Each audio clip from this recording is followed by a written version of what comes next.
Hi, this is Kathy again. Daily Guidance from Your Angels Oracle Cards by Doreen Virtue. This card just popped out. I love when it pops out. And it says innocence. Beloved one, everyone is guiltless in truth, as no one can alter God's handiwork of perfection.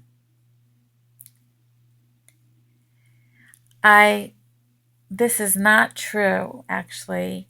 But I could see the purpose of this message that Doreen Virtue wrote here was to make a person feel better and feel good about themselves, because a lot of times we carry a lot of guilt. It says, give us your feelings of heaviness so we can lighten your load. Give us any guilt, anger, or blame that may shroud your loving outlook. Enjoy the peace within your heart once more. Now, I read the book, and it said that in a particular situation, you are guiltless. So if you're doing a reading and you pull this card, whatever situation that is foremost in your mind, this card is saying that you're guiltless, you're innocent. Okay. Now, this is part 2 of Predestination, and I have a lot to read, so let me get started. According to the principle of creation, God's purpose of creation can be realized only when human beings complete their portion of responsibility. Although God's will to realize this purpose through the providence of restoration is absolute and beyond human influence, its fulfillment necessarily requires the accomplishment of the human portion of responsibility. To what extent does God predestine the unfolding of the events in the providence? Although God's will to realize the purpose of the providence of restoration is absolute, God predestines the process of its accomplishment conditionally, contingent upon the 5% responsibility of the central figure, which must be completed in addition to the 95% responsibility of God. The portion of 5% is used to indicate that the human portion of responsibility is extremely small when compared to God's portion of responsibility. Yet for human beings, this 5% is equivalent to 100% of our effort.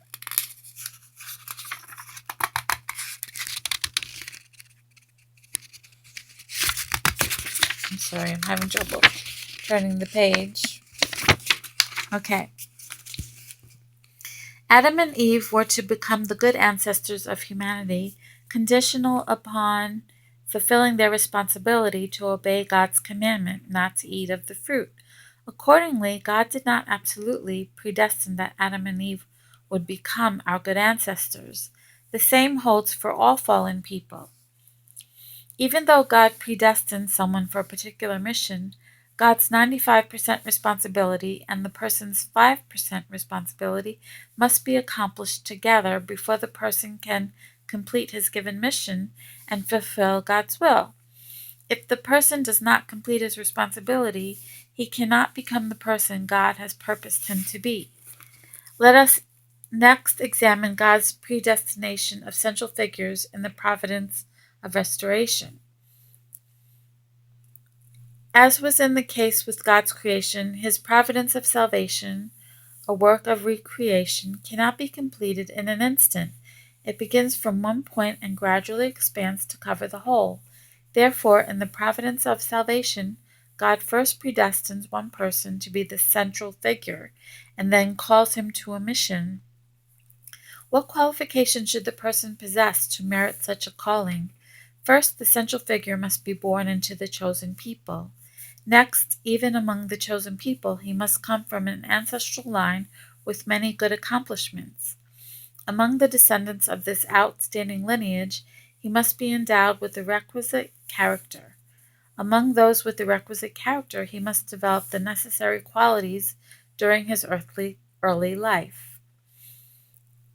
Finally, among those who have acquired those qualities, God selects first the individual who lives in a time and place most fitting to his need. For those whom he foreknew, he also predestined. This is a Bible quote, Romans 8:29-30. Those whom he predestined, he also called. And those whom he called, he also justified. And those whom he justified, he also glorified. He calls upon them to fulfill the purpose of the providence. Calling a person is God's responsibility, but that alone does not entitle the person to be justified before God and given glory. Only when the person completes his responsibility after being called by God is he justified and then glorified.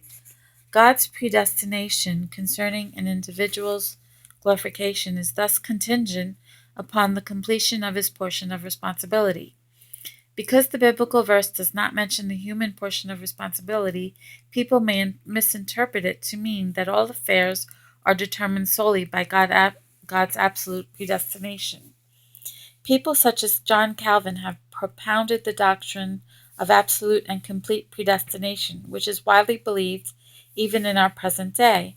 They have held to such a doctrine because they wrongly believe that the accomplishment of God's will depends solely on the power and work of God. They were ignorant of the true relationship between God's portion of responsibility and the human portion of responsibility in the fulfillment of the purpose of the providence of restoration. So, God has his responsibility, and it's 95% of the job. But man has 5% responsibility, but it's 100% effort. He has to give his all just to do that little. But God is the one doing the 95% of the laborious work that he does. Anyway, I better stop. Thank you for listening, and see you next time.